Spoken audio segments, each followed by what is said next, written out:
Hello everyone, this is Abhijit here and I'm back, and today we are going to look at the Fool's Mate. Fool's Mate is one of the most interesting checkmates that every chess player should learn, and it is the shortest mate in the history of chess. Okay, many people tell that how does this Fool's Mate work, you know? So many chess players who are new to chess, they come and ask, which is the shortest mate? Okay. So it's a two-move checkmate, and that's a fool's mate, provided the players play the right moves. You know. Let's see this, and then we will understand the things behind that. Well, the first move that the white plays is f3, for example. Black plays e5. White plays g4, and black plays queen h4, and it's a mate, right? It is a check by the queen. The king cannot kill the queen, or any piece cannot kill the king. Nothing can come in between, and the king cannot go anywhere. So that's a mate. Let's look how does it work from the white side. Say for example, white plays a4, black plays f6, white plays g4, black plays g5, and that's a mate. Right. It happens the same thing with the white, right? But here it happens with the three moves. There it happens with the two moves. Now, basically, what is the idea? Basically, whenever you start a game, the main idea is you should always try to control the center, and these four squares are very, very important. So whenever you're a beginner, you should always start with the king pawn, okay? And maybe if you like, then you can start with the queen pawn, either of your choices. But the king pawn is recommended the most for every chess player who starts just at the beginner level. Now, say for example, someone starts and he does not like what is the basic. There are some basic opening principles. We will cover that in the video, but right now we'll see that how does it, you know, work. Yeah, whenever this diagonal of the king is open, your alarm bell should go off. Okay. Say for example, white plays e4, black plays f6. You currently should have these diagonal to look at. That something should happen on this diagonal. Okay, so let's take a game on this and we will understand how this works. Whenever you're a beginner and you start with the e4, so that's all about fool's mate, but now we will study one game about it. Okay, so white start e4, black plays e5, white plays knight f3, and black plays f6. Whenever you play with your dad or friends or many of the players, they will start, whenever they are nervous to chess, they start to do like this. Now the best move for black is to play this, and every world champion or every many world player plays this many times. Okay, and it is one of the best moves. You go here, and there are many basic opening principles behind that. But it's not our topic right now. Even black can try to support the pawn, but because the white knight is attacking the pawn. But here, white plays this, and black tries to support the pawn. Now this is something very bad that black has done. You should never compromise with the security of the king. The king's security is done by castle and the pawns that are guarding it. Now, the basic idea here is your alarm bell should go on that something is wrong with this diagonal, and how can I exploit it? Okay.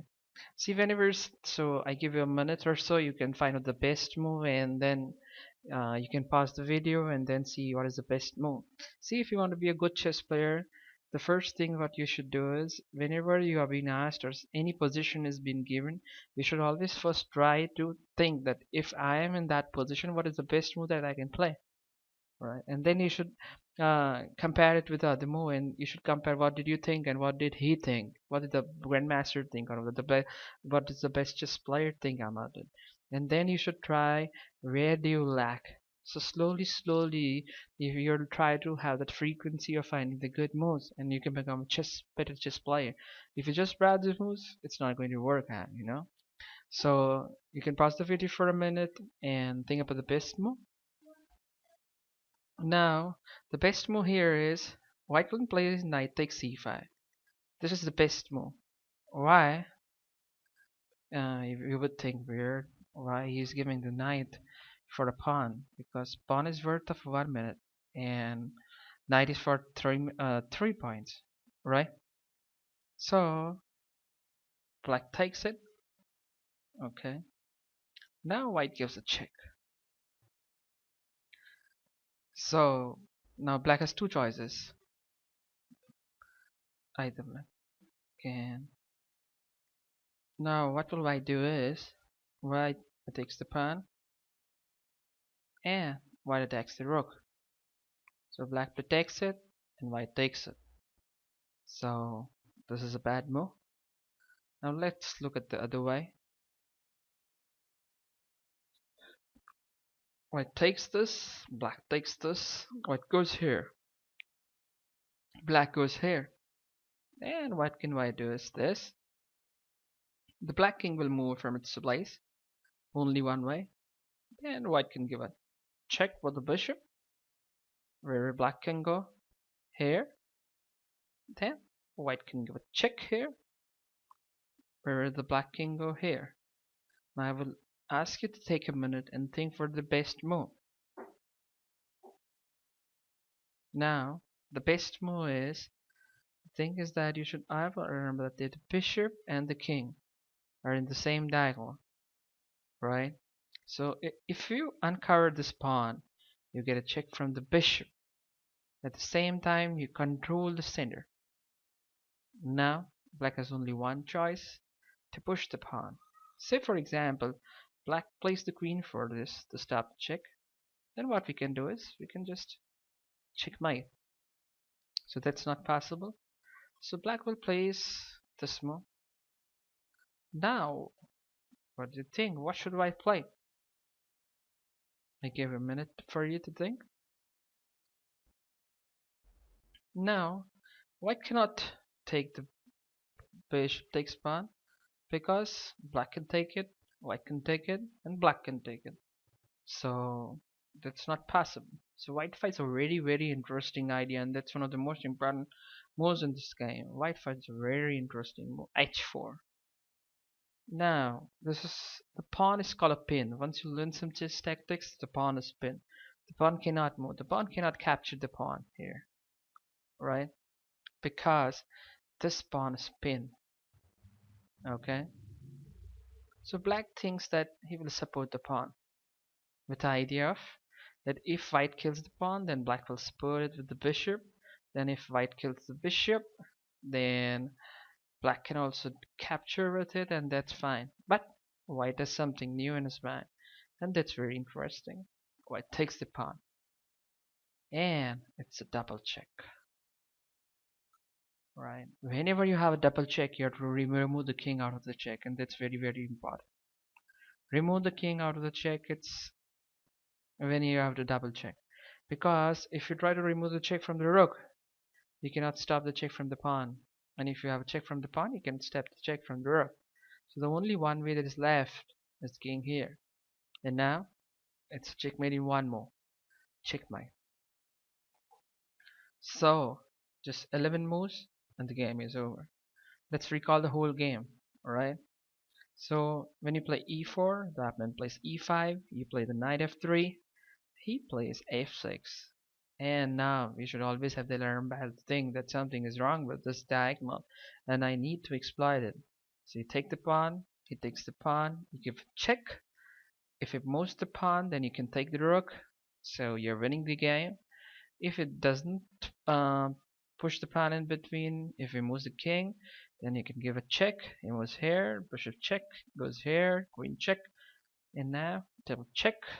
It moves the pawn, and now we go h4. That's a very important idea.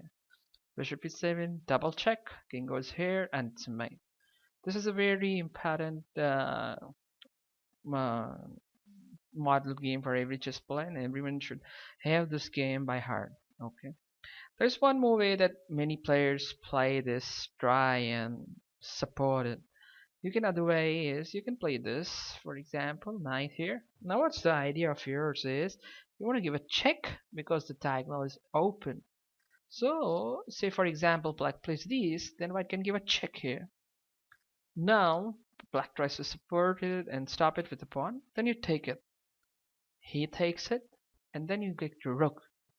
So basically what you do is you give up the knight, but In that you get the rook, that's 5 points, and one pawn, that's worth 6 points. So you give 3 points and take 6 points. That is also one way that many ideas work in this. In different positions you can have this idea, but here, according to the model game and many best systems, this is the best one. It looks really fair, but it's the best one.